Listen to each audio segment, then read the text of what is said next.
Localizada na América Central, Cuba é a maior ilha do Caribe. Seu sistema de saúde é comentado no mundo inteiro. E é sobre isso que trataremos no vídeo a seguir. Na década de 50, o país era desigual no quesito saúde. Somente 8% da população rural era abrangida. Após a Revolução de 1959, o governo de Cuba tinha como prioridade concretizar um sistema de saúde inclusivo e universal, mas isso foi gravemente dificultado devido ao êxodo de cerca de 3.000 médicos para os Estados Unidos nos meses seguintes à Revolução. Na década de 60, iniciou-se o processo de nacionalização e regionalização dos cuidados de saúde. Além disso, foi implementado um programa universal de vacinação e um programa a fim de reduzir a mortalidade infantil, que atingiu resultados importantes na melhora dos indicadores de saúde e na erradicação de diversas doenças contagiosas, a exemplo de poliomielite e rubéola. Nos anos 90, Cuba viveu uma crise econômica intensa, que acabou por manifestar também o aumento de incidência de algumas doenças, como tuberculose e hepatite.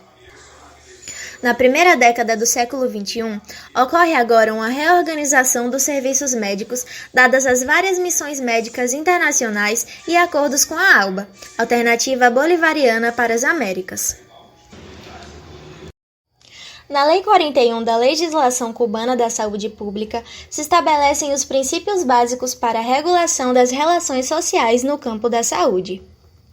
Estão contidos na Lei 41 os cuidados de saúde materno-infantis, como as consultas pré-natais, consultas especializadas na gravidez de risco, lares maternos, hospitais e outros serviços especializados.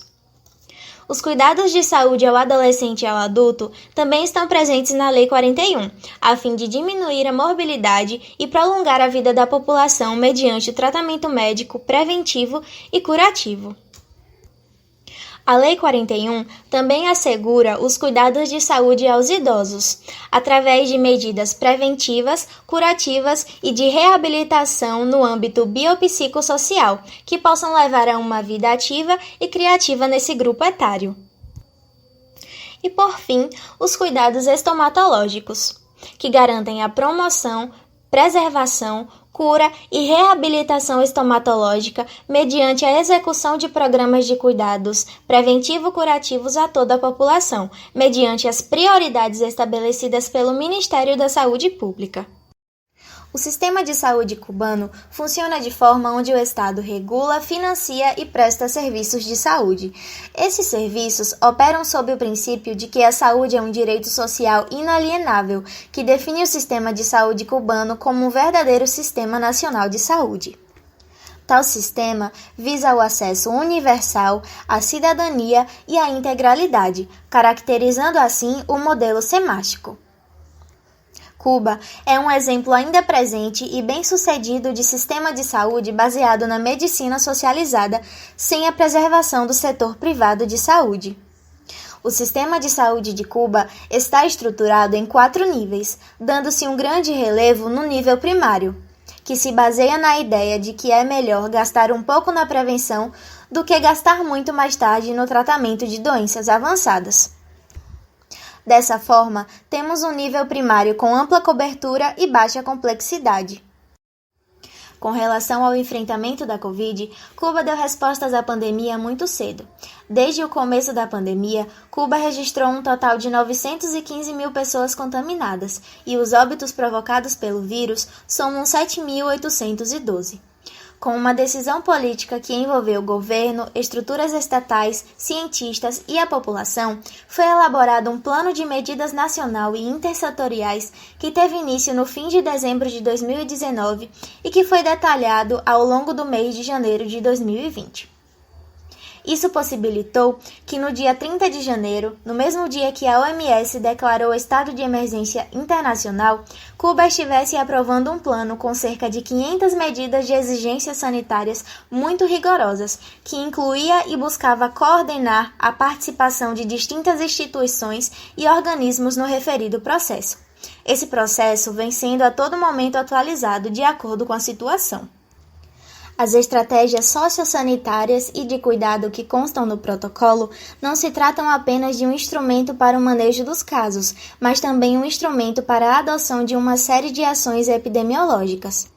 Dessas estratégias, é possível citar, por exemplo, a investigação de casos, o diagnóstico precoce, a identificação dos pacientes mais vulneráveis e dentre outras coisas. Trata-se de um protocolo nacional que todas as unidades do país devem seguir. Das estratégias que constam no protocolo de ações em Cuba, é importante citar primeiramente a busca ativa por casos, o que carrega tarefas intermináveis, como pesquisa ativa, informações autodeclaradas e ações como o deslocamento até a casa das pessoas para procurá-las. Essa ação é importante porque sabemos que o coronavírus tem um alto percentual de assintomáticos, por isso é tão importante buscar os casos. O isolamento oportuno também está presente no protocolo. Se a pessoa teve contato com o vírus, ela vai passar por um protocolo muito rigoroso de isolamento, estando em casa ou no centro de saúde. O cuidado precoce e oportuno também é uma medida, baseando-se na filosofia de que buscam que as pessoas não adoeçam, e se caso adoecerem, que elas não se agravem, e se porventura a situação agravar, que elas não morram. E, por fim, uma medida fundamental, que faz menção à participação ativa, consciente e responsável de toda a comunidade. O governo cubano anunciou que já vacinou 80% da população da ilha contra a Covid-19 através do uso de imunizantes. O estado aplicou 200 mil vacinas por dia, em média, de acordo com a divulgação. Segundo o Ministério de Saúde Pública, 64,3% da população recebeu a segunda dose e 51,3%, o equivalente a 5,1 milhões de pessoas, completaram o esquema de imunização. Cuba é o primeiro país da América Latina a atingir a meta recomendada pela Organização Mundial da Saúde. Embora tenha conseguido conter o coronavírus durante boa parte de 2020, Cuba vive há alguns meses o momento mais crítico da pandemia. Em 1º de agosto de 2021, o país registrou 9.279 casos e cerca de 68 mortes por Covid-19, e as organizações da oposição denunciam que o número de infecções e de mortes é ainda maior que o reconhecido oficialmente.